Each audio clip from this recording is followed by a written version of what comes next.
Welcome to another episode of Ask the Zamboni Experts. I'm your host, Doug Peters, and along with me today from the Zamboni Company is Marty Elliott. Our guest on today's episode of Ask the Zamboni Experts is Ross Bernstein. Ross is a world-renowned author and motivational speaker.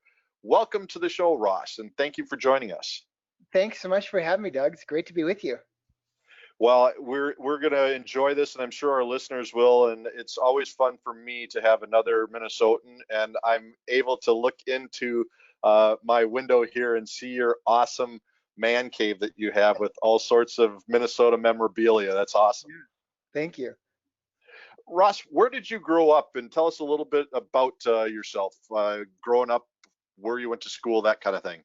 Sure. So I grew up in a little town called Fairmont, Minnesota, about 6 miles from the Iowa border in the middle of nowhere, where hockey was non-existent. And as a 10-year-old kid, I watched The Miracle on Ice, blew me away. I begged my parents to let me play hockey, and wound up going to the Herb Brooks hockey camp when I was 10.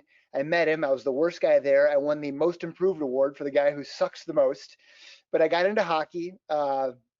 Went on to become the star of my Fairmont High School / Domino's Pizza hockey team. We were so bad, our high school wouldn't even sponsor us. Wound up attending the University of Minnesota. Wound up meeting a bunch of guys in the hockey team because I took a hockey class. It was a 1-credit FIED course, the underwater basket weaving class players taught for their scholarships, allegedly. Got to know a bunch of guys. They convinced me to walk on. I did. It was the thrill of a lifetime. I lasted about 10 minutes. I wound up trying to impress the coaches and taking out our team captain, Todd Richards, future NHL star, future NHL coach. He was wearing a Red Cross jersey today. I didn't know what that meant. I had the pizza jersey. Wound up leveling him, and one of the assistant coaches flattened me, then explained to me that that meant he was injured. I had no idea. But I wound up becoming the team mascot, Goldie the Gopher. You can see my giant, smelly rodent head right there. I don't think they ever cleaned that thing, but I made lemonade out of lemons, became the mascot, had a lot of fun, got in a lot of trouble. I think the collective blood alcohol level of Mariucci Arena in the late 80s was about 14, so I got into a lot of trouble as a mischievous mascot. So much trouble, a publisher approached me and said they wanted to write a book about all the trouble I've gotten into. Apparently, as I like to say, it's not appropriate to throw Kraft cheese singles at the Wisconsin band. Who knew?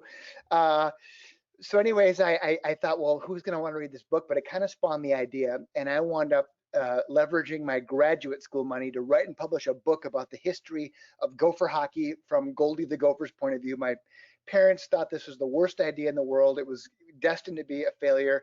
The book became this cult bestseller, and 50 books later, I somehow made a career out of it. So my long, crazy story was I got to know Herb Brooks as a kid. Later on, he was one of the first guys that reached out to help me write that first book. I later met him and became friends with him and wound up writing his biography.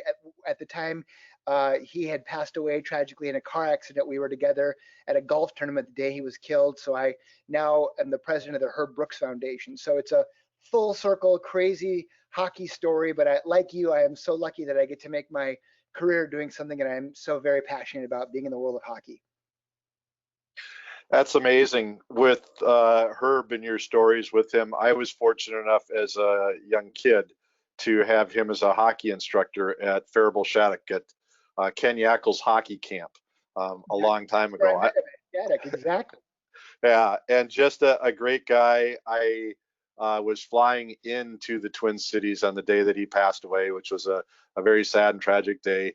He passed away in a car accident, as you know, not too far from where my father lived. And my father exposed me to Herb as a kid, taking me to Gopher hockey games at the old Williams Arena before Mariucci was built.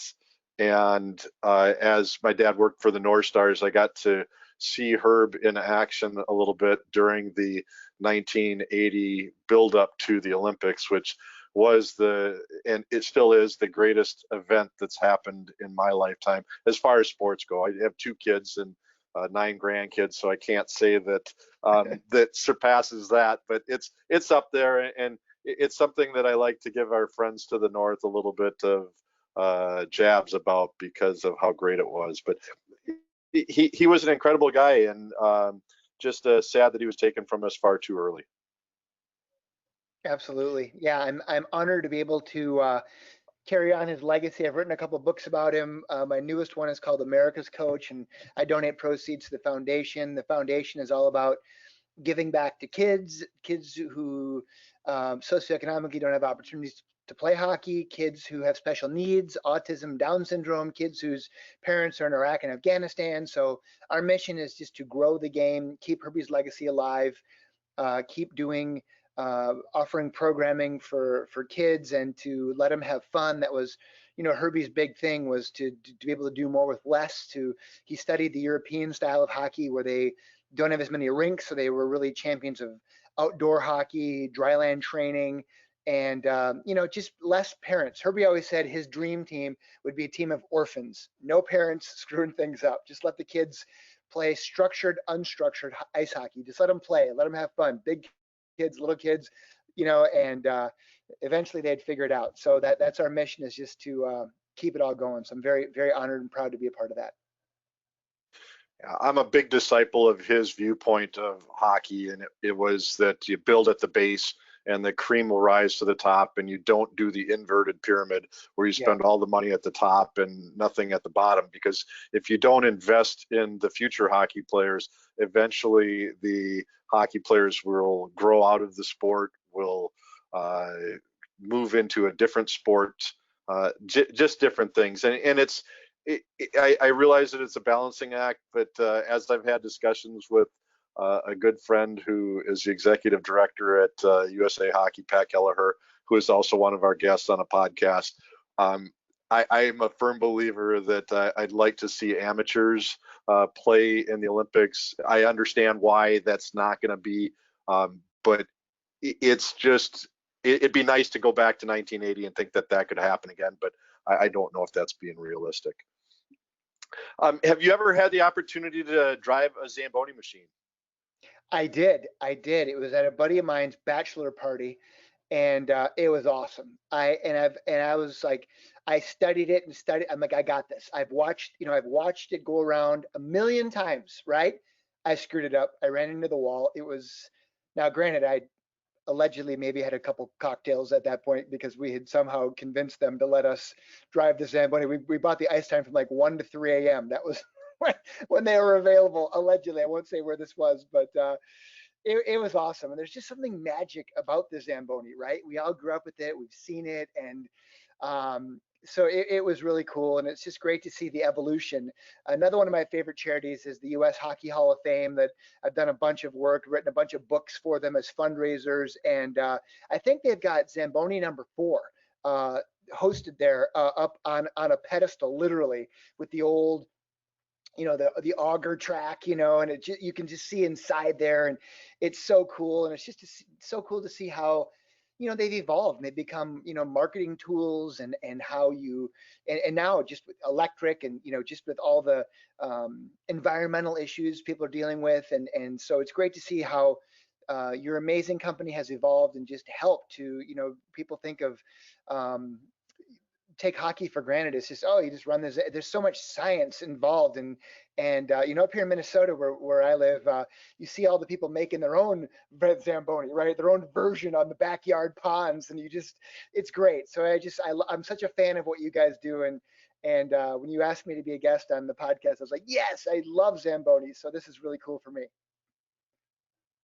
Well, it's interesting you bring up the U.S. Hockey Hall of Fame. I don't know if you played in their golf outing that they had recently, but we donated a cooler that Doug Pelizzari, who was one of our guests, said was one of, he was from Eveleth, and one of the guys that we did on a podcast, and a guy that I've followed throughout his career, and was very happy that he was willing to give us some time. But he said that was a very popular item, and I hope that it did well.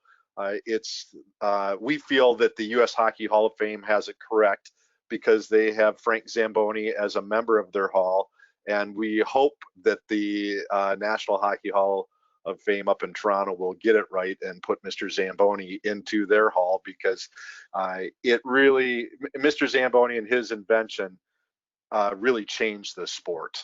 And we feel that he's contributed, maybe not to the level of Wayne Gretzky or Gordie Howe or Bobby Orr, but we feel that his product is what helped those guys become the great athletes that they were. For sure. How did you choose the path to become a motivational speaker and author, or did it choose you, like when you were doing your book instead of your master's? Well, it chose me, but a lot of it is about the pivot. We're talking about that a lot right now, but for me, I could see early on as an author writing biographies and all these really fun sports books, hockey books. Um, I could see early on that the book business was dying. So in the early 2000s, Walden Books, B. Dalton's, Borders, they all went broke. Even now, Barnes and Noble's hanging on by a thread. They're recently acquired by a private equity firm, and I assure you, they sell more caramel macchiatos, board games, tchotchkes, greeting cards, and music than they do books. And now they've got ebooks, which undervalue what I write these books that are $25 books, but the e version is $5, $6, $7. But I got to do the same amount of work. So I had to leverage my content differently. So, books became movies. One of the books I did kind of cool called The Code, about the unwritten rules. I did a whole series of these books about fighting in hockey. It's not about fighting. It's about this honor code that leads to fighting. There's a players don't wear face masks as professionals because if you cheap shot a guy or take liberties with a smaller player or disrespect someone, then the code says you must be held accountable, and you may lose some teeth, but you will learn a very valuable lesson about respect. So it's about this honor code, and that was turned into a couple of documentaries. And then a few years ago, we did a feature film with an Academy Award-winning director called The Last Gladiators. It was really fun. Chris Nyland's kind of the star. He was the tough guy for the Montreal Canadiens for many, many years. But I interviewed hundreds of enforcers, and it was just a fascinating look at a really small aspect of the game, right? Like the Zamboni. You can't have hockey without Zamboni. It's not a huge part of the game, but man, it's a really critical, unique, and I love to dive down those rabbit holes and learn about that. So a book became a movie. Another recent book was called Wearing the C. There's my full disclosure, I had a full-blown stage 5 man crush on Wayne Gretzky as a kid. I've gotten to know him later in life. He's written forwards for a few of my books. I'm absolutely in love with the guy. But there's a book I did about leadership called Wearing the C. And that was a really fun book, but that became a speech. So now when I speak at leadership conferences, I talk about these great captains and coaches. So books had to morph and change. So even now, as I am visiting with you in my worldwide headquarters, or as my mother likes to say, my basement, where I'm doing virtual keynotes. And when COVID hit, everyone had to pivot and change. So I think that speaking chose me, but early on I was an average writer, but a really good marketer. So I loved doing book signings in the Mall of America and doing TV interviews and telling stories. I have a photographic memory, so I can remember names and dates and places. And if I'm on an interview in Moose Jaw, I can talk about someone from Moose Jaw. If I'm on in Duluth or Anaheim, so I could relate. And eventually companies would say, "Wow, we heard your interview. Come talk to our company. Come talk to our sales team." And that one led to another. And now I keynote like 120 conferences a year. I've spoken on all 7 continents. It's crazy. So when I'm in South Africa, we're talking about cricket. When I'm in New Zealand, we're talking about the All Blacks rugby team. So people love sports. It's a universal language. And wherever I am, I love talking about hockey. I love talking about Wayne Gretzky, these universal truths that we can learn from sports that apply to business, to being a better leader, to customer experience, to just, how we do what we do. How can we sell more Zambonis or sell more tickets to a hockey game or just provide better coaching or instruction or whatever that might be. So like you, Doug, I found a career that I was far too stupid to get a real job. So luckily I found a place where I can be at home and be passionate about it and, hopefully help to change people's lives. So I feel very blessed. Well, that's interesting because as you enter my office, it's got a sign that says the dumb sales guy resides here. So yeah. it's interesting. I'm going to tell you that I've kind of plagiarized, and I'm okay with that. One of the statements when I asked you about did your career choose you? There's a young man, well, he's not so young anymore, Travis Roy. I don't know if you've come across him or not. Right. And Travis has used sometimes in life challenges, or you choose challenges, and sometimes in life challenges choose you. He's very near and dear to my heart. I've known his dad for a long time. I've known Travis since before his accident, and he's a great speaker. Again, one of the people we were fortunate enough to have on a podcast, and I some of the things that I've heard in my life kind of stick with me, and that's one of them. So it's I, interesting how your careers come along. well, I'm honored you equated me in the same breath as Travis. I actually met him within a year of his accident, and I got his book. I think it's 11 seconds. I can't remember it off the, Yeah, yeah, yeah. describing that first shift. And if you're a hockey player, everyone can relate to that tragically. But what he's done since then is amazing. We got to go to a hockey game together. We brought him to a Gopher game, and we sat up in the press box and with my wife and him and his dad, and it was just wonderful getting a chance to meet him and visit with him and to see how far he's come and how he's turned that situation around has been amazing. And he reached out. There's another kid from Minnesota, Jack Jablonski, who's on our board of directors for the Herb Brooks Foundation. Now he's working for the LA Kings. Similar situation, played for Benilde St. Margaret High School and was tragically had a neck injury and was paralyzed, and but really has made incredible strides. Wound up just getting his degree at it's either UCLA or USC. I'm sorry if I got that wrong, but became real good friends with Jeremy Roenick, and now has a foundation and working with the Kings, with the National Hockey League. So just amazing. But it's always, hockey takes care of itself, and when something happens, it's incredible how the hockey world rallies and they really come to help people that are in those situations. So yeah, a great guy, and yeah, I'm honored to be in the same breath as Travis. It's a great family. His grandmother, who was very kind, passed away this year at 102 in May. She would have been 103 had she made it to September, and just a great lady. Lee, his father, is an incredible man, and I can't say enough nice things. One thing when I was reviewing notes, I noticed your involvement with movies, and it was just recently that Robert Redford's son passed away.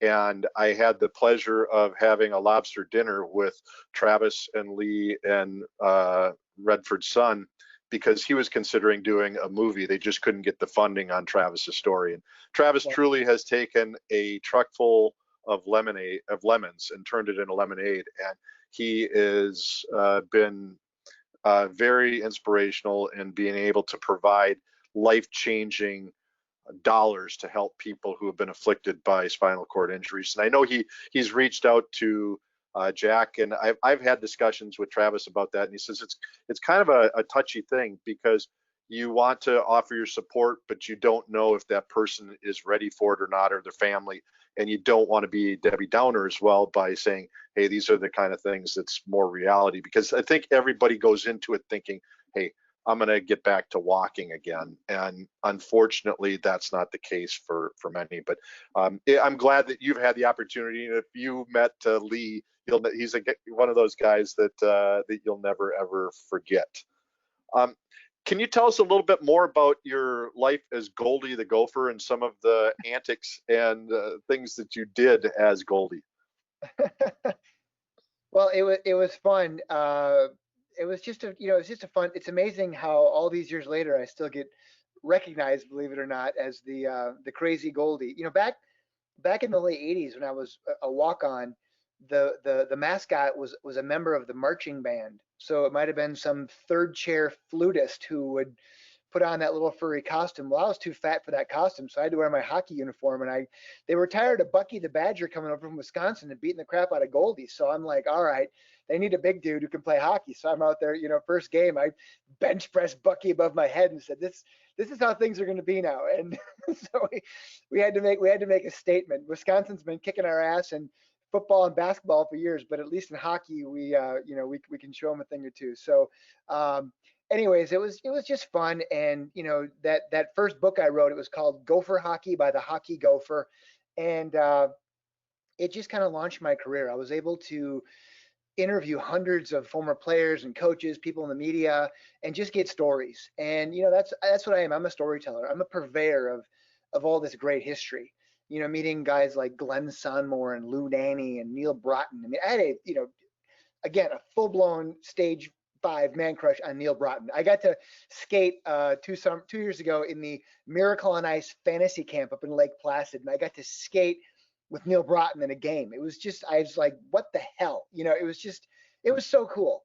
And so just to meet all these people, and now to somehow be at all these charity celebrity hockey tournaments and golf tournaments, and to see these people and to rub elbows with them and write a lot of their books and share their stories and help them with their speaking careers. And I just have to pinch myself. And every year for our Herb Brooks Foundation golf tournament, I'll get to golf with some young stud. I was just recently golfing with Brady Shea. It's like, wow, these kids are superstars. They're 22 and they hit the ball 400 yards, and you go, what am I doing here? So I have a lot of gratitude. I feel very blessed, and it all came from that moment of being Goldie the Gopher, where I said, you know what, I can. I remember my dad, when I had two brothers went on to get Ivy League MBAs, and they said, I said no, I said, Dad, I don't want to go to grad school. I want to work in sports. That's my passion, and I'm not going to be, that's what I want to do. And I remember he, failure, disappointment, a lot of 4-letter words, but when the book came out and it did well, my dad said, hey, he said, I'm proud of you. But then he told me something I never forgot. He said, look, I know you want to work in sports, kiddo. That's great, but look, this is going to be a tough road to hoe. I mean, you got lucky with this first book. These books have a shelf life of maybe a year. You have to reinvent yourself every year, and it's going to be really hard. You get to raise money and publish the book, because a publisher won't work with you. And he said, you're not the son of the owner of a team. You're not a former player. But he said, if this is really what you want to do, he said, follow your dream. He said, follow your dream. Otherwise, you're going to spend the rest of your damn life working for somebody else who did. And I never forgot that. And so I'm lucky. I get to follow my own dream. And when you're a solopreneur, you're on your own. Every year I got to book 100 new clients. It's stressful. So, but you know what? There's lots of opportunities. I'm optimistic. It's challenging right now. People are pivoting. I don't like to say to groups that we're all in the same boat, because we're not. You and I are in good boats. We've got jobs. We're working. Our families are healthy. A lot of people are in really bad boats. It's a really tough time navigating COVID. We've got the election, and we've got social injustice issues going on. There's rioting going on today in parts of the world. The economy is in shambles, and we've got hurricanes and forest fires and murder hornets, and there's all these things going on. So to be able to do what you love to do and to keep doing it, it's a special thing these days. So I don't take it for granted. I'm very lucky, but I think now it's just about helping people. I do it a certain way. You do it a certain way with the products that you make, bringing joy to people's lives, and certainly through this podcast, with just letting people listen and share wisdom and stories, and to provide a bright spot in someone's day. So I know that was a really long answer to a short question, but yeah, I love being Goldie Gopher, and I'm loving the fact that even though times aren't great, that I get to be doing something that I feel like I'm making a difference.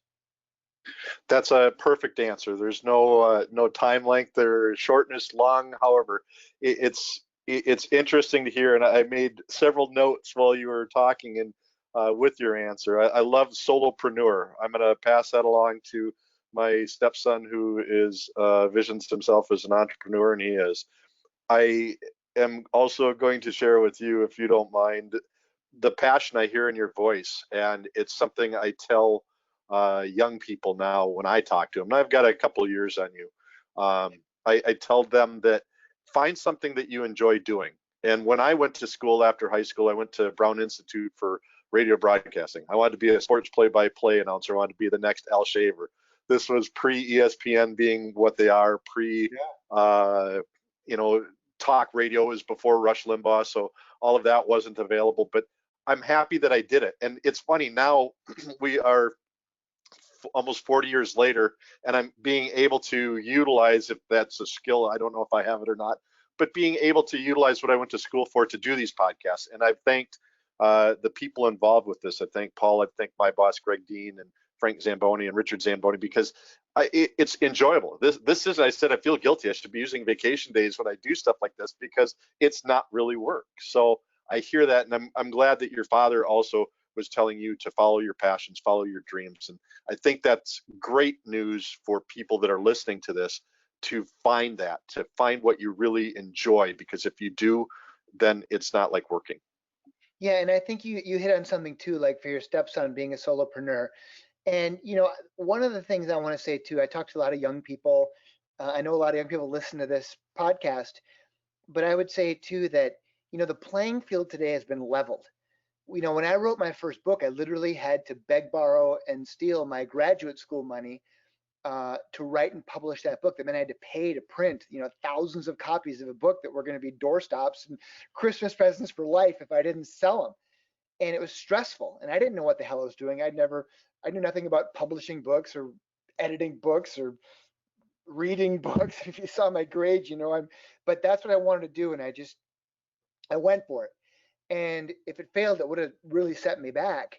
But today, people are like, oh, because I'm at conferences and I meet parents, my kid loves sports like you, and he studies the statistics and he wants to, and it's like, then tell him to go do it. Any kid now can start a podcast for free. You can have an e-zine, you can have a blog, a vlog. There's no money involved. You can create a video channel on YouTube. Justin Bieber didn't need a record label to become famous. So the playing field now, anyone can be an author. You can make an ebook and create a PDF and put it on Amazon. So I don't like hearing people say, oh, I can't do that. BS. You can do that. You just got to think a little bit more creatively and realize the resources now that you can do. And even this is so creative about, creating a podcast for Zamboni. What a wonderful way to connect with your consumers and people who are passionate about hockey. And you're not trying to monetize it. You're just having fun with it organically, authentically. And that's what's so cool about it. And that's what people are going to tune in, because you'll attract great people who have a great message. And indirectly, that will help grow your brand even more. Well, thank you for that. It's something that I didn't quite understand this, and that's why I'm the dumb sales guy. And I just am blessed that people have allowed me the opportunity to have wonderful guests like yourself on this podcast. And for me, I was lucky enough as a kid growing up. I spent probably as much time at Met Center running around the back end of the building as I did at home. And I've been able to interview Reed Larson and Dennis Hextall and Henry Boucher, and the list goes on. And people are like looking, like, there are hockey players and there are people outside of Minnesota. And I'm going, yeah, but they might not be as willing to sit in on a podcast with me as the Minnesotans might be. So I've got another question for you. I noticed in your bio that you have a status with the Minnesota media that allows you access to these athletes. Can you explain a little bit more what that is? And do you have an official title or a card that gives you free access to every sporting venue in the state of Minnesota? Well, I'm a member of the media, so I get access, and it's really a case-by-case basis with each team. So something like the Minnesota Wild, they'll issue a season-long press pass, because I'll be at games and I'll come somewhat consistently, and I'll do a lot of book signings at the Hockey Lodge, their main store at the XL Energy Center. So I'm actually making them money, because I'm actually working with them as a partner, sitting there during games. But other stuff like the Minnesota Vikings and the Twins and the Timberwolves, it more be case by case. So if I need to do an interview, I can reach out and say, hey, I'm doing a new book. Love to get a press pass for this game. Sure, we'll set you up. So what that does, it gives me access to meet players. But I never like interviewing players in locker rooms. You get that kind of Bull Durham, hey, we're just happy to be here, going to take it one game at a time, we're going to get pucks deep. You get that same cliched. So I like getting guys' phone numbers and giving them a call, maybe when they're driving in their car, and then you can get some stories. And that's what I like to do, is to be able to do longer interviews like this, where then you can sift through and pick out the nuggets of wisdom that are really good.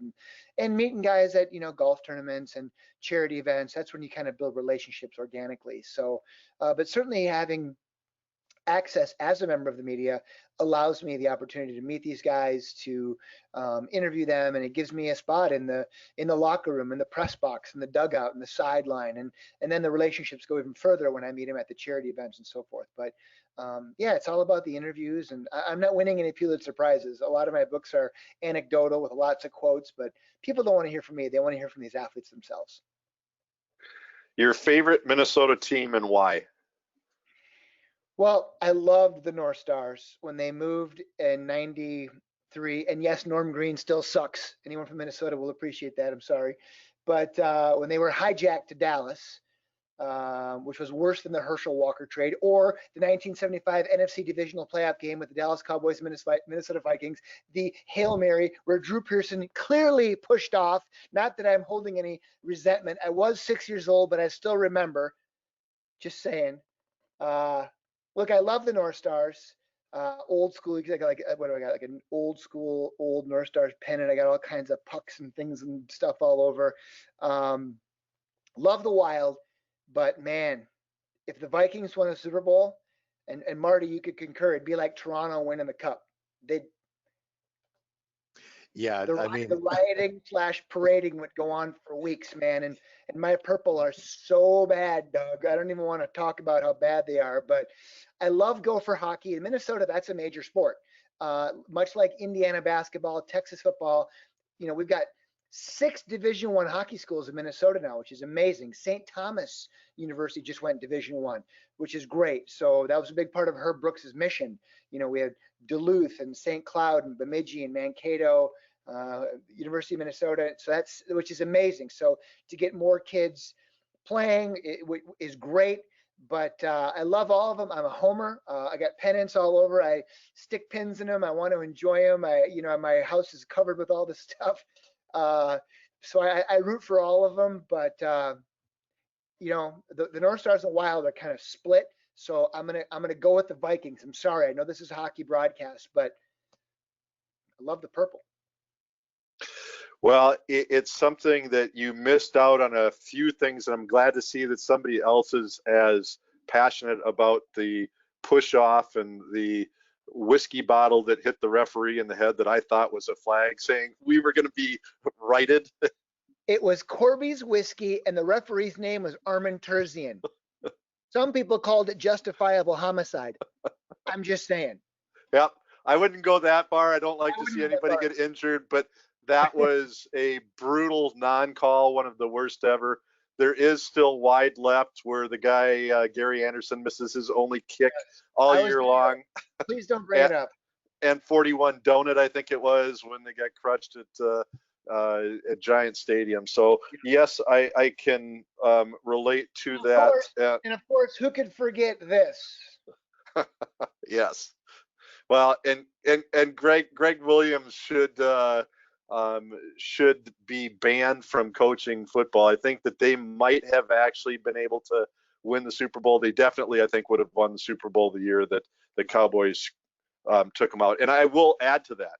I tweeted, not that I have a bunch of followers, but I did tweet that I think that it's about time that Dallas steps forward and takes Kirk Cousins off the Vikings' hands in exchange for, I'm thinking 2 or 3 first-round picks would be okay, and then 2 or 3 second-round picks for Kirk Cousins. They could even throw in Andy Dalton if they wanted to for the Vikings to take that back to make up for the Herschel Walker trade and the Stanley Cup that Minnesota gave to Dallas when the Stars moved. I would be happy with a bag of pucks. For Kirk Cousins? Sure. At this point, we just need to lose every game and we can get Trevor Lawrence. But Doug, this is what happens. Right now, we are thoroughly boring the crap out of all of your listeners. You and I just went down a Vikings rabbit hole. This is what happens. To edit all this out.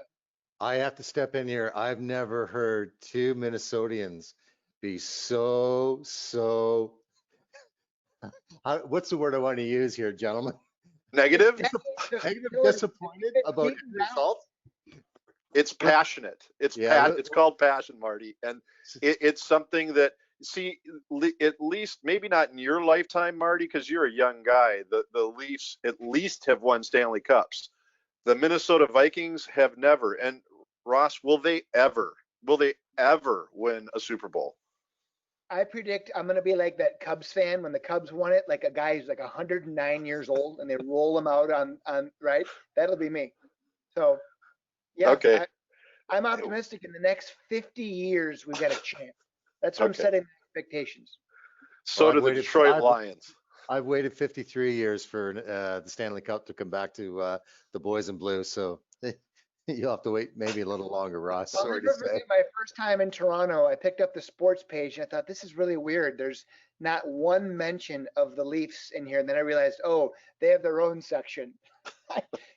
For a team that won 5 games, I thought, oh, so yeah, if Toronto wins it, like I said, man, that city is gonna burn. Look what they did when Vancouver lost. The Canadians can't handle winning a cup, and that's why the last one was 1993. How many? Let's see, that's 27 years ago. That the entire country, with all their teams, was able to win a cup. Come on. Let me say, post-COVID, 2021. This could be the year, gentlemen. Oh. This is getting recorded too. Here we go. Doug, I had a really cool experience 3 years ago. Patrick Waugh, who was on the last Cup team, 93, he was a rookie in the Canadiens that year. Patrick Waugh and Joe Sakic hired me to come speak at the Colorado Avalanche team retreat up in Vail. It was awesome. I got to spend the weekend with all the players and coaches, and I got to talk pretty extensively with Patrick about the pressure of being on the last, and he said that was like, he gets asked about that like more than anything, just about being, when will Canada, not his team, but when will a Canadian team win the cup? So there's a lot of pressure to bring it back. Well, the NHL made it work out this year so that Canada actually got to see the cup, because they had the finals in Canada, whether a Canadian team was playing or not. So that was, I think, the Raptors won a title, so the Raptors got to hoist some hardware. Exactly. So we've got Marty just shaking his head. Marty's shaking his head. So sorry, Marty. Welcome to one other. All good, gentlemen. One other question for you related to Minnesota sports: will the Minnesota Twins ever win, just not win the World Series, but will they ever win a playoff game again? I don't know. We got a pretty good streak going. What is it? 19 straight playoff losses, which is a record for any sport in North America. I mean, why would you want to jinx that? Let's just keep it going. I have family who, my mom's still a passionate Twins fan. I've got a cousin who, God bless her, she makes up for all the negativity that I bring to the world. If she says the word darn, I think she goes to confession a half a dozen times just for getting excited and saying that. So we talked a little bit before we got started about the passing of a legend, a true legend. I never ever thought that Sid Hartman was going to die. A sports reporter, the original GM to the Lakers. And LA Laker fans out here in California, please note that it's not because of the abundance of lakes in Southern California that the basketball team out here has their name. It's because they came from Minnesota, where there's 10,000 lakes. Were you, and this is the phrase I always loved with Sid, were you a close personal friend of Sid Hartman's? I think that's pretty rare air to be in that category. But Sid and I were working on a book together as of about 5 or 6 years ago. I wanted to do a book about stories about Sid. I want to do a book not just about your version of your close personal friends, but everyone you ever meet has a story about Sid. And unfortunately, the book kind of went off the rails, and it's a long story. We were going to give all the proceeds to charity, and I was going to tell stories, but all I can say is not all the stories turned out the way I'd hoped they'd turned out to. So we had to not do the book project. But as a kid, I grew up reading his column, and for your listeners who aren't familiar, Sid Hartman just passed away recently. He was 100 years old. He went to school through the 8th grade and started selling newspapers. So he worked at the Minneapolis Star Tribune newspaper for 80 some years. and was working on his column. He was still doing 3-4 columns a week at the age of 100, and a radio show. And every day you go to the Vikings office, there's Sid. You go to the Gophers office, there's Sid, interviewing guys, looking for scoops. Interestingly, the only place you didn't see him very often was with the Minnesota Wild or at Gopher Hockey. He was not a hockey guy. He was a basketball guy. In 1947, he convinced the owner of the Detroit Gems, the guy by the name of Maury Winston. He owned a jewelry store and thought it'd be a good marketing ploy to have a basketball team called the Gems. They won like one game. He bought the team for 15 grand, and he convinced these kind of seedy Jewish mobster, allegedly kind of folks to get the cash and buy this team. And he figured by virtue of them having the worst record, if they merged leagues, they would own the #1 draft pick after the merger. And sure enough, it all came to fruition. They convinced George Mikan to sign with them. And Mikan was named as the NBA player of the first half century. A kid by the name of Mike Jordan won it for the second half century. But they won 6 world championships before they moved to Los Angeles in 1960. So Sid was the GM of the team and the beat reporter. So he would come out in the paper and go, I think the Lakers might make a big trade today. And then like a couple hours later, he'd say, newsflash, Lakers made trade. He just made the trade. It was like unbelievable. But a legend of a guy, a real tough dude. You either loved him or hated him. There was nothing in between, but he knew everyone, and it was a tragic passing. So guys like Doc Emmerich, I mean, the legends of the legends, he was one of those guys, and I was just proud to know him. It's funny you talk about Sid not being a big hockey guy. My dad, when he worked for the North Stars, had 2 season tickets that were part of his compensation package. And they were on the west end corner, just to probably be the north side of the goal in the corner. And as I've been told by my mother, I don't recall it, but Sid had seats right behind us. And I don't know if they were comp seats or what, but Sid and Chad, I believe his son, would attend the games, and Sid would elbow Chad and say, "Are you getting good notes for me to use for my column?" Because Sid just wasn't a hockey guy. And I had the opportunity to meet him one time years ago at the Metrodome, which was a party site for the NHL, one of the events from the NHL All-Star game when it was in St. Paul. And I don't that's probably 20 years ago, how long it's been.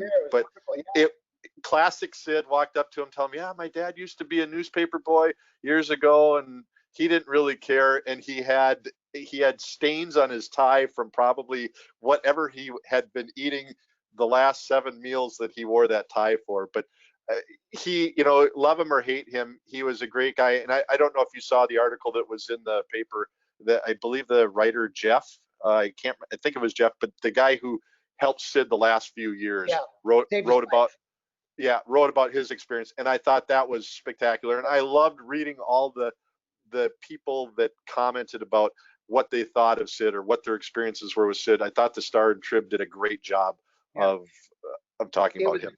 Yeah, it's a great tribute, and it's sad because of COVID, we can't really have a funeral, so there'll be a celebration at some point. But what people don't realize about Sid was the guy literally went to school to the 8th grade, but he died a multi-millionaire. He owned properties and was a very shrewd investor, and gave a lot of money to charity very quietly, helped a lot of people.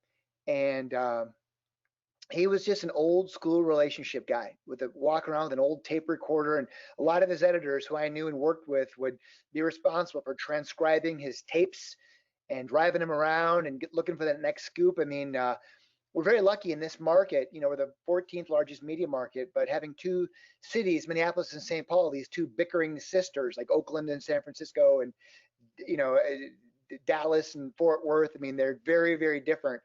And part of the reason Sid didn't like hockey is because St. Paul got the Wild, right? St. Paul was always that's where the Civic Center was. The high school hockey tournament, which was bigger than the basketball tournament, was in St. Paul. So there was always that rivalry. When they built the Bloomington Met Center, it was what I call the demilitarized zone, like Switzerland. It was exactly 18 miles from downtown Minneapolis and downtown St. Paul in this rutabaga field in Bloomington where the North Stars played, because neither team could claim ownership to it. And Sid, there was that rivalry there, but he loved Minnesota sports, and he always said that Minnesota would be another frozen Omaha, as he called it, if we don't have sports. So when the Lakers came and proved they could be successful, with Sid pulling these big companies, these Fortune 500 companies, bringing money, we got the Twins, we got the Vikings in 1960, 61. So without that, Minnesota would never be the place that it is today without a guy like Sid Hartman, who really worked and was so passionate. But because we have these rival cities, we had guys like Charlie Walters, the beat writer for the Pioneer Press, or the notes columnist, always pushing Sid. And he hated being outscooped. When the internet came and Twitter came, anyone could outscoop him. So he hated that and always wanted to make sure that he had the scoop and was willing to work harder, and just a fascinating guy, truly fascinating. It's funny, you talk about hockey and the Division I programs in the state of Minnesota. I think a lot of that is directly attributed to Herb Brooks getting St. Cloud State started, and Mankato State, which is now Minnesota State, and UMD's really taken on. And as a Gopher fan, I'm sad to see that the U isn't in its rightful place, in my opinion, as the top dog. But it's great for hockey. We did a podcast with Luke Robitaille, who's the president of the Kings, who's very passionate about hockey. And I've told him, I said, I want to trademark the new state of hockey, which is California. And people in Minnesota don't like to hear me say that, because they think Minnesota is always going to be the state of hockey. And I bust the chops of some of my high school friends about it. And I go, look, how many NHL teams do you have? You have one. We have three. Okay, how many AHL teams do you guys have? You have 0. And we have 5 going on 6 when the Kraken's team will show up in Palm Springs. So I think it's safe to say that California can be declared the new state of hockey. I don't know what your take is on that, Ross. Oh, we will vehemently disagree, but I was in California this week. I had 3 in-person events from LA all the way up to San Francisco. So I had a wonderful time there, and was happy to share some hockey wisdom with some of the folks in Cali. But no, Minnesota, that's our thing, and we're gonna stick to it. So you can't have it. Well, when I create my fortune and amass untold wealth due to California, the new state of hockey, being trademarked, I'll share some with you. How's that sound? Perfect. Sounds good. Your bio talks about ethics and accountability. Do you find that these are becoming harder to find in athletes and business people these days? Absolutely. Yeah. As a professional speaker, my program is called the Champions Code, Building Relationships Through Life Lessons of Ethics and Accountability from the Sports World to the Business World. And it's based on these 2 series of books that I wrote. I'll just explain it briefly. But one series is about champions. I wrote these books, Raising Stanley, Raising Lombardi, the whole series of these about what it took to hoist that trophy. I interviewed about 1,000 professional athletes who were all members of championship teams. I only asked them why. What was unique about that particular team? I was looking for trends and metrics and patterns, like Jim Collins did in his book Good to Great. And then the other part of that is the series called The Code, where I showed you the hockey fighting book, but there's codes in other sports too, like in baseball, why guys get drilled. So the Champions Code is about winning with integrity. It's about what happens if you cross that line. There's this fine line between cheating and gamesmanship in sports and in business. And, athletes are always looking for an edge. They're looking for this gray area. They're always looking for some sneaky, nefarious way to cheat. The only sport where you can't do that is golf, where there's a self-policing mentality where you don't do that. But every other sport, and we try and push that envelope in business too, especially when times are tough, when things are down, like now. So integrity, it's doing the right thing even when no one's looking. So I brag about great teams, great people, great athletes, great companies who choose to win with integrity, and that's what the Champions Code program is all about. So I love working with great companies and talking about how they follow their moral compass. They don't wind up like Lance Armstrong and Bernie Madoff going from hero to zero, my wall of shame. So they do it the right way, and I try and celebrate them. And that's what sports is all about, right? You can cheat, you can do things that don't work out. Even last night when the Dodgers won the World Series, we were talking about how they got robbed by Houston, and Houston had cheated with sign stealing, and that's what that book's all about. It's about those little nefarious things athletes are willing to do if you can get away with it. Is it cheating, sign stealing, or an illegal curve? Who could forget Marty McSorley, right? When the Kings made it to the Cup Finals in '93, and they called him out on an illegal curve for an enforcer. I mean, we're always looking for those little advantages, whether it's silicone on your jersey if you're a player, or too much stickum, the old Raiders. I mean, what have you? There's always ways, whether it's a dive right. Remember Sid Crosby early in his career was known as a diver. I mean, is anything more more revered in hockey than a diver? But hey, if you can get away with it, right, get that penalty. So there's that interesting gamesmanship angle. So yeah, I try and celebrate it and equate it to business. It's kind of hard when you've got ownership, and you talked about the stickum. That brought up the memory of Just Win Baby, when Al Davis didn't really care. And it's not illegal. I don't think I can put this on Al Davis, but it's not illegal unless you get caught. And that's the kind of thing that you ain't cheating if you ain't trying, right? Exactly. Ross, could you tell our listeners about your books? I realize that you've got a bunch that you have, so it might not be easy to single them all out, but is there one or two of them that were your favorites, and were any more difficult to either write or come up with the research for them?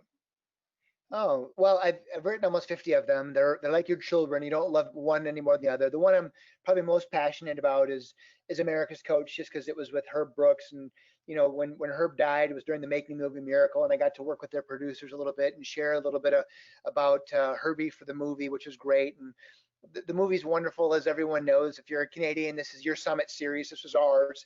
And the movie, they got it right. They hired hockey players they could teach to act versus actors they could teach to play hockey. And that's why the hockey's so good. That's how we love it. Another one of my favorites is a biography I did with Dave Hanson, of course, from the Hanson brothers. When Anaheim won the Cup, Brian Burke is a friend. He was the GM of the team. And he said when they won it, all the coaches huddled in that moment, and they all looked at each other spontaneously, and they said, and the Chiefs are champions of the Federal League, right? If you're a hockey player, you've seen that movie 1,000 times, right? And they all just said it like organically. And working with the Hanson brothers, I mean, those guys can't agree on who farted. It was hilarious. But I also got to interview Paul Newman before the book came out, and Paul said he never had more fun making a movie. He drank more beer than he could ever remember in his life. And he said when they were interviewing actors, and in those days, guys like Nick Nolte, Donnie Most from Happy Days. They were renting ice time in LA. They were hiring hockey players to teach them how to play. They all wanted to work with George Roy Hill, this famed producer from St. Paul, to do the movie with Paul Newman. And eventually Newman's like, you can't fake this. You got to hire these Hanson brothers. You got to hire these Carlson brothers from Minnesota, and to do this. We can't teach someone to do this. So just getting the backstories and sharing this, and stuff like that is where I just feel like, oh my God, I pinch myself just being a fly on the wall and meeting these guys. And at all the charity events, they're the most popular players. I don't care. Gretzky could be there, you name it. Everybody wants to hang with the Hanson brothers, right? Those guys are hockey royalties. So it's just fun doing all kinds of stuff like that. Well, Dave is a great guy, and I've been lucky enough to meet him. He runs the Robert Morris University ice rink out on Neville Island in Pittsburgh. He still has the mullet, which is classic, and he's one that I'm hoping we'll be able to get on to do a podcast as well. Maybe you can put in a good word for us with them when you talk to him. With the Herb Brooks Foundation, we had a parade in St. Paul for the anniversary of the Miracle, and we were together in a float. It was pretty awesome. But I'll connect you with Dave. He's a great guy. You've been involved with NBC Sports per your bio. Can you tell us a little bit about that and what you've done with that organization? Yeah, I've been lucky. I've done thousands of interviews over the years, but I was able to dive deep on two really cool hockey shows. On NBC Sports, they've got one called Rivals, and there's another one that's name is escaping me at the moment, but they're these greatest kind of top defensemen. They're sort of these top plays. So, and it's kind of fun because they keep repeating them. So I'll get emails from people that will say, "Hey, I saw you." And I'm one of the talking heads. They'll do an interview with like Sidney Crosby and Doc Emmerich, and then I'll show up like, "What's wrong with this picture?" Maybe sharing some story as from a journalist perspective. So they're just fun, but they show them a lot. These top 10 shows. So the top 10 defensemen, top 10 whatever. But NBC Sports airs them, and so yeah, I'm a media whore. Wherever there's a program, I'll go. I never say no. They're always fun, and I just have a blast doing them.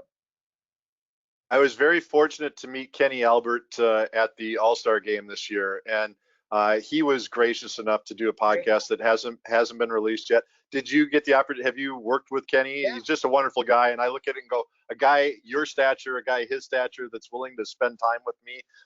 I'm just like a kid in a candy store or a kid waiting for Christmas right now. Well, Kenny's way above me, believe me, on the food chain. But first time I met Kenny, I had my first book out about Herb Brooks called Remembering Herbie. That's the one I did right away. Worked with his family. We created the foundation, and out in New York at Madison Square Garden, he was kind enough to let me come on and talk about the book. And now I see him when he's in town doing Vikings games. So occasionally I'll pop my head up in the box and, "Hey, Kenny, how you doing?" And so yeah, great guy, legend, the whole family, right? His dad, just a broadcasting royalty. So yeah, it's always a thrill. That's the thing again with hockey players. When hockey players get rich, they buy pickups and fishing boats, right? Some of the newer, younger guys from across the pond tend to spend their money on faster cars, but typically that's part of the code of hockey is that if you get kind of too big for your britches or too cool, someone, you're spitting chiclets. Someone pops you in the kisser, and it's like, hey, So I think that's the cool thing of that. Hockey guys help hockey guys, and they're just so humble and down to earth. It's not like going in an NBA locker room where you're an outcast. You walk in an NHL hockey room and it's, "Hey, what can I do to help you out? How can I help serve you?" And that's just the cool thing. And I think it's because guys come from small towns, and it's what's so cool about the Stanley Cup. Hanging with the cup keepers, as you guys have done, when they take that cup back to everyone's small town, and you get a day when you win the cup to share it with your squirt coach, your peewee coach, your mite coach, your high school coach, your family, your neighbors, because everybody was involved in that, right? Everybody was a part of that. And that's what's so cool that other sports just don't get. To sip out of the cup and to do that, and it's just the coolest. And that's what's so great about hockey. That's what's so cool about Zamboni. You guys are a part of the fabric of hockey. And I wrote this really cool coffee table book years ago called Frozen Memories, celebrating a century of Minnesota hockey. Terrence Fogarty, the renowned hockey artist, painted the cover, and I did all this old history about Zamboni, about refrigeration, about how the first refrigerated drink was in White Bear Lake, and how it changed hockey, right? I mean, Minnesota was always great because we were cold, and like Canada, we could play longer than everyone else. But I'll tell you, they have 2 months more ice time in Duluth, where we have a cabin, versus Fairmont down by Iowa, where I grew up. So you have these advantages, and refrigeration changed all that. And then to be able to clean it and surface it, and to do these things to make the game repeatable. And it was so the technology, the innovation, the environmental issues, so all the things that are involved. I mean, that's the thing. It's not like I've been all over the world. It's not like going to Ghana and watching kids play soccer with a big wad of tape. They don't even have shoes. Hockey, sadly, it's a sport of kings. It requires a lot of money for rinks, for Zambonis, for equipment. 50% of 11-year-olds, I believe the statistic was in Minnesota, were quitting hockey. That's sad. When you see a kid go into a tournament who's 9 years old wearing a pair of $900 skates and he's got 3 $200 composite sticks, that's sad.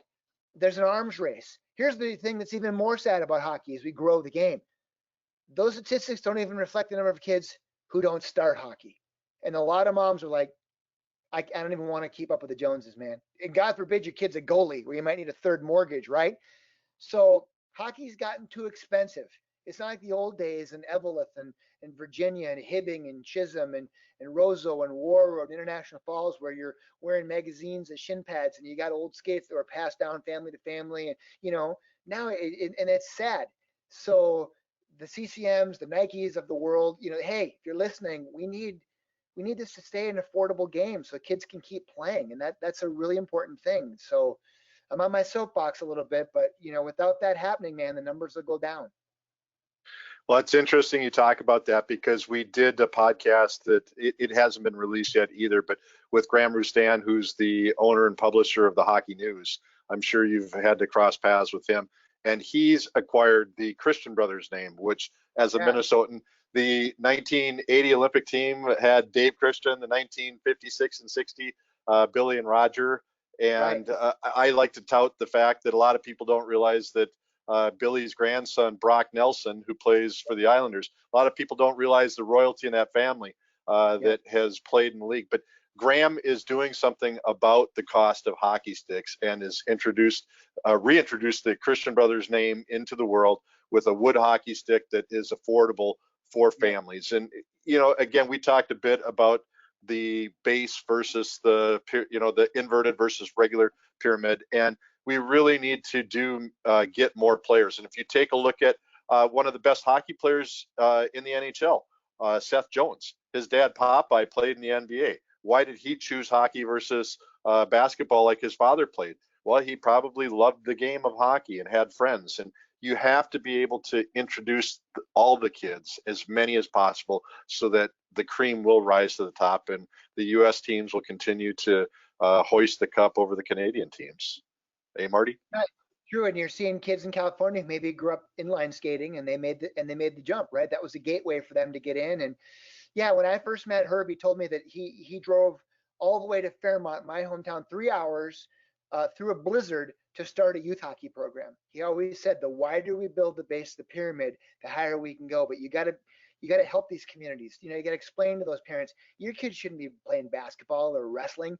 They should be playing hockey. Give them the tools. Be a cheerleader. Help them. Show them there's a pathway to success. And that was always his mission, to get more kids playing the game, whether it was kids outstate Minnesota or Iowa or South Dakota or kids in disadvantaged communities where the demographics have changed. And now we're seeing a huge shift in Minneapolis. The first ring suburbs are losing hockey. These powerhouses, Bloomington, Jefferson, used to pump out 10, 12 Division I players and professional players per year. Now they can barely field a team. So as the demographics change and the older communities are there, where community suburbs with kids are moving out, second ring, third ring. So it's changing, and we have to change. And thank God there were guys like Herbie and people who are willing to carry that torch to keep kids interested in playing. And thank God for the Christian Brothers, right? And I'll tell you what, Brock Nelson will tell you, his biggest rival certainly ain't the Rangers or Devils. It was Roseau. That Roseau War Road rivalry was the greatest ever. I mean, those kids grew up watching Hockey Night in Canada, right by the border. They're every bit as good as every kid in that town. There's 3 rinks in a town of 1,500 people. One of the rinks is open 24/7 with a sign that says "Last one out, turn off the lights." They don't charge kids to play hockey. In Roseau, you got Polaris snowmobiles. You got Marvin Windows from the Marvin family world. They want hockey as a form of entertainment. That's how hockey started in Minnesota. We had the mining companies understanding all these immigrants from Croatia and Italy and Slovakia, Sweden. They needed something to do in these long, cold winters. So they brought in hockey as a form of entertainment to keep them fat and happy in the winter. And hockey took off and it exploded. And that's why we are the state of hockey. This is the birthplace of it all from Canada. They came down on James J. Hill's Railroad, and they stuck around, and we embraced it. And as a kid, I'd go to the Coast to Coast hardware store before every season. I'd buy a case of Christian Pro 130s. It was $60. That's $5 a stick. And now I'm buying sticks for a couple $100 because that's what you do now. So thank God they're trying to make it more affordable, and God bless them. But the Christian family, they're hockey royalty here. Yeah, I've been lucky enough to meet many of the gentlemen while they're still alive with the 1960 team. One of them was a rink manager, Dick Rodenheiser, out in the town of Framingham, Massachusetts. Dick Meredith, who I'm sure your paths have crossed. John Mayasich. I actually got to meet him for the first time last fall when I was down in Albuquerque. He's good friends with the Hubbard family. And Stanley 3 has an ice rink down in Albuquerque, and he was kind enough to buy a Zamboni machine and introduce me to John Mayasich. And I'm hoping to get a podcast with Mayasich and Meredith. John Mayasich, people don't realize John Mayasich, the Hubbard family, Stan Hubbard, the guy who invented DirecTV, a multi-billionaire media magnate. John Mariucci let him on the team because the old man had some cash. So back in the day when he was playing hockey at the University of Minnesota, he took care of all those guys. John Mayasich ran KSTP AM, the radio station, TV station, for decades. There was a pipeline there. And then he, of course, owned the St. Paul Vulcans, our star junior A hockey team here, which was a pipeline for more Gopher hockey. So that was the good old boy network, man. Those guys hired from within, and that's why success breeds success. The Hubbard family, another incredible hockey family. So now they're down in Albuquerque, keeping it going, and that's what it's all about, man. It's family. That's what hockey is. It's family. It's funny too, because when I saw him pop up on Facebook on a page that deals with ice rinks, I recognized the name and I'm going, you know what? I went to hockey camp with him when the North Stars had hockey camps at Met Center. And I said, I went to camp with him. And I remember his dad and his grandfather having the seats right above the hallway that led to the locker room, and they would sit there, and there were two tall guys that were short, a little bit of hair, but they both wore the fedoras, and they were at most of the hockey games that I can remember as a kid growing up. So it's a great sport. It's a great state. I got booted out because I wasn't nice enough to live there. I didn't have enough of that Minnesota nice in me to stay there. But yeah, I don't think that'll happen.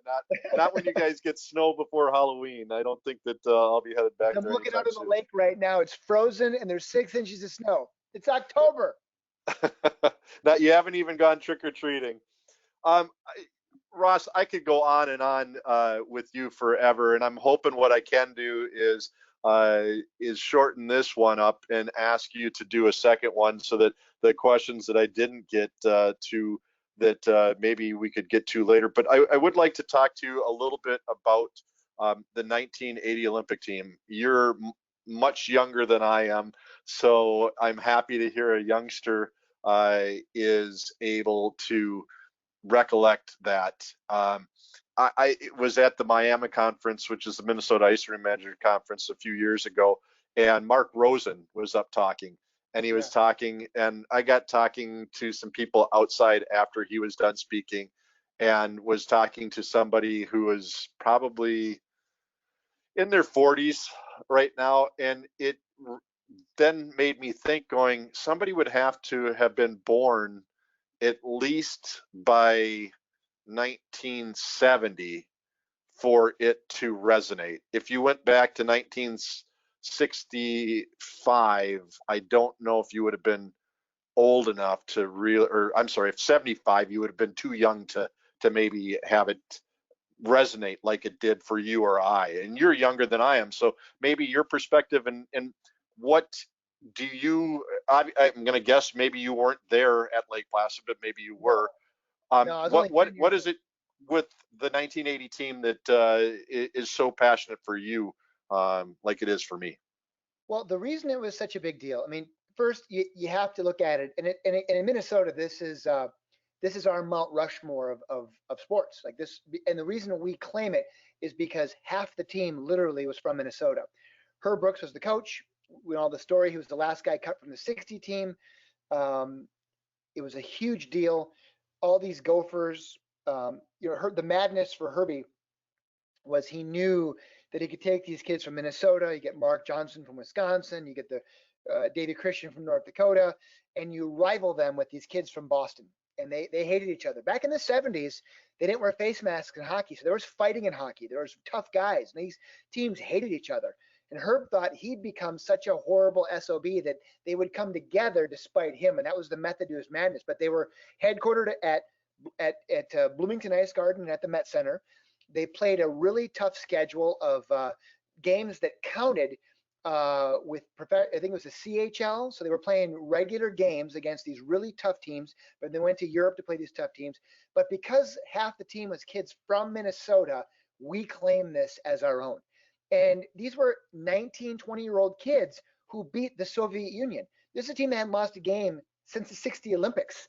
It was the greatest hockey team ever assembled. They were Soviet Red Army officers, and their job was to win hockey games or be sent to a gulag in Siberia. Their job was to win or else. It was the Cold War. The Russians had invaded Afghanistan. Long gas lines, high inflation. President Carter had already announced an embargo of the Summer Olympics. I mean, this is a really, really bad time to be an American. And along comes a hockey team, a bunch of college kids who had no business, who had just lost 10-3 in Madison Square Garden to the same team a couple weeks earlier. And Herbie convinced them somehow that they could do this, that they could beat them, and it's incredible. You hear Al Michaels, do you believe in miracles? Yes. And you get goosebumps and you're like, oh my God. So thank God for the movie Miracle, which reintroduced a whole nother generation because of Disney, so that now more kids understand about it. But as a speaker, I talk about it every presentation. I share a little story about it to keep the legacy going and how much it meant to me, because that's what sports is. It's these moments, right? When you're with your dad, or it's like James Earl Jones in Field of Dreams. It's baseball, Ray. America's been run over like a steamroller, but baseball's been this thing for 150 years, and that's hockey here. So we claim it as our own, and it's an incredible story, and the story's not changing, right? It's one of those evergreen stories that's just become a part of the fabric of life. I keynoted that Miami conference the year before, Rosie, but Mark Rosen is a renowned sportscaster here. He was at that game. He remembers it, covering it, and at the time it was tape delayed. At the time, who knew, right? And the game itself wasn't even the game. It was the next game against Finland, right? That's where we won the gold medal. If we wouldn't have won that game, no one's talking about this all these years later. So it was just this magical moment in time where you had all these things. It was before the internet. It was like Paul Bunyan. It was a lot of myth and lore, like really what really happened, And when I got to play in the fantasy camp, 19 of the 20 players played.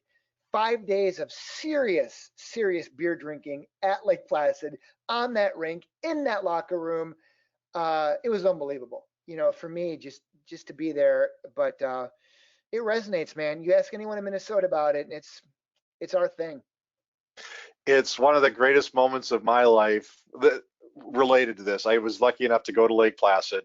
The company, Zamboni, has in our possession 2 of the machines that were used at the Lake Placid games. One of them's on display at the rink there, right? One of them's up on a hoist.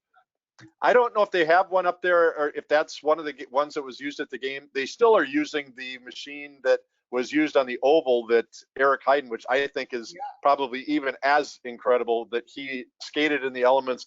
Every element that he skated in, he won, and he won a gold medal. And I don't know if he still has any world records or not, but that was incredible. But in 2002, before Herb was at the Olympics with the U.S. team, or he coaching the French team at that time, but he was down. They had a reunion, and it was to piss off USA Hockey. He took that job, and they beat the Americans just to prove a point. He had the team together for the first time ever, and Mark Wells was there, and I was watching him skate, and I'm going, oh my God, what's wrong with this guy? This guy's an Olympian. He's got a gold medal, and he had back issues, which caused him. But it was the first and last time that they were all together, and they did a exhibition inside the LA Convention Center, and I was standing inside the Zamboni Model A, which was the very first machine that Frank Zamboni built, watching this game unfold, and to see it and to see their eyes light up. And I tell people, Marty's heard this 370,000 times, I'm sure. My claim to fame is that I went to school with Mike Ramsey, and I got to skate against Mike Ramsey when he was a senior and I was a sophomore, and he graduated with my sister. And we know he went on to the U of M to win the title in '79 with Herb Brooks his last year, and then went on to win the gold medal. And what's amazing to me is he's the youngest guy on that team, and he's now 60 years old. I just golfed with Rammer at the Herb Brooks Foundation golf tournament, and his son hits the ball like 500 yards. His daughter played hockey at the University of Minnesota as well. Undefeated team that she was on and won national championships. So and that's the thing. It's so cool. These guys, Mike played in Buffalo for many years, came back, was an assistant with the Wild for many years, and he's still, the guys still live here. They're still around. they're famous, but they're not infamous. You know, they still get involved in the charity things or around. You see them at events, and a lot of them, they just have normal jobs. They just work, they hang out, and it's just, you know, a little slice of life. It's not like LA where they're Hollywood and they want your autograph. You'll just see them golfing, hanging out, playing hockey, old man, fat guy hockey. We still play it, so it's a cool thing. And of course, you were Roosevelt Teddy with Reed Larson and James Janos, aka Jesse the Body Ventura. So yeah, you know, go Teddies. Yeah, and it's funny because I brought that up to Kenny Albert. His uncle was on a very short-lived talk show host or a game show that had Jesse Ventura as one of the co-hosts. And I said, "So did you ever get to meet him?" He goes, "No," but he was very proud of the fact that he had a picture of Andre the Giant, and I think Ric Flair was the other one. So it was great. I'm going to hold you to joining us for another one of these podcasts, so I don't keep you all day. But before we go, I've got three more questions. White Castle, yay or nay? I keynoted their annual conference a couple years ago. My opening line: I've never eaten at your restaurant sober. True story. Before 1 a.m. I gotta tell you, when we were in high school, growing up in Fairmont, Minnesota, my parents were both had attended the University of Minnesota, and we were very familiar with White Castle, Whiteys, and they would buy cases of frozen Whiteys. We'd bring them home in a cooler, and all my buddies would come over with our bad mullets. We'd drink Mountain Dew. Mom would add cheese to the Whiteys. We'd nuke them in the microwave, which is a new concept back in those days. And we'd sit in our basement, and we would watch high school hockey and North Stars hockey, Gopher hockey, and we would eat Whiteys. And man, those were the greatest times. The smells emitting from our basement in those days were not good. I'm just going to say that, but I'm definitely a Whiteys fan. And I'm going to say that it was probably before, during, and after that the smells were not so kind to the nostrils.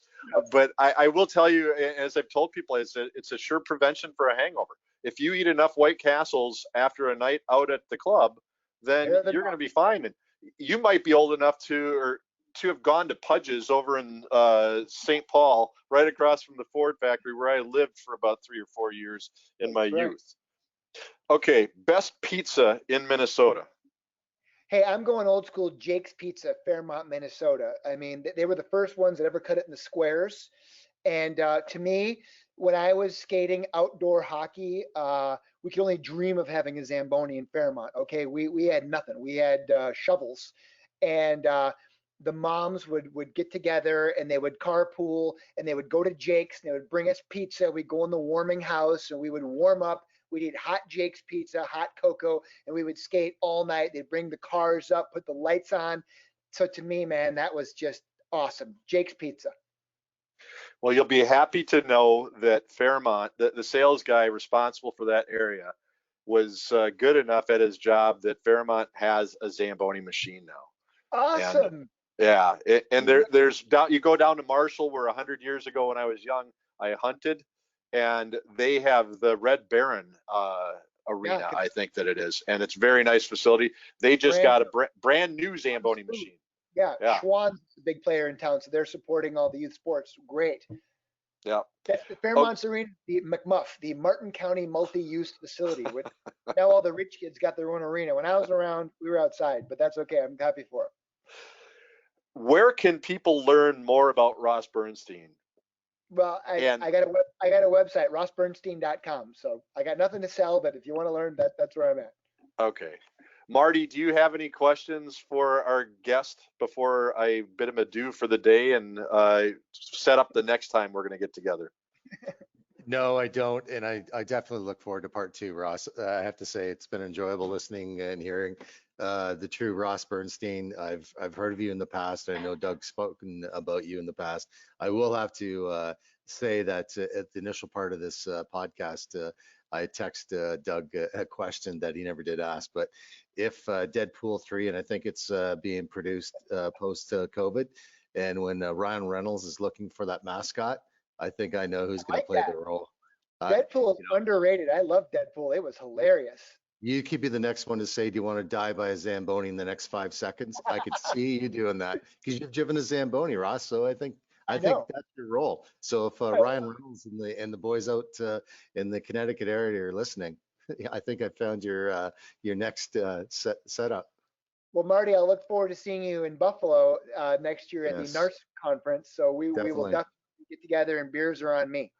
Oh, Great. until 1 a.m. at least. Be careful with that, Ross. He's a Canadian. They might not be able to win Stanley Cups, but they can certainly drink a lot of beer. Yeah, and my dad worked at Labatt's for 30 years, so I have a little bit of experience, but be Love more it. than happy to share it with you, my friend. Montreal. That's great. Yeah. Great. We want to thank everyone for listening in to another episode of Ask the Zamboni Experts podcast. Have a question for one of our experts or an idea for a future episode, please email your questions or request to info@zamboni.com. For more information and additional podcast episodes, please visit zamboni.com/podcast or search Ask the Zamboni Experts on Apple Podcasts, Google Podcasts, and Spotify. This is Doug Peters along with Marty Elliott wishing you an ice day.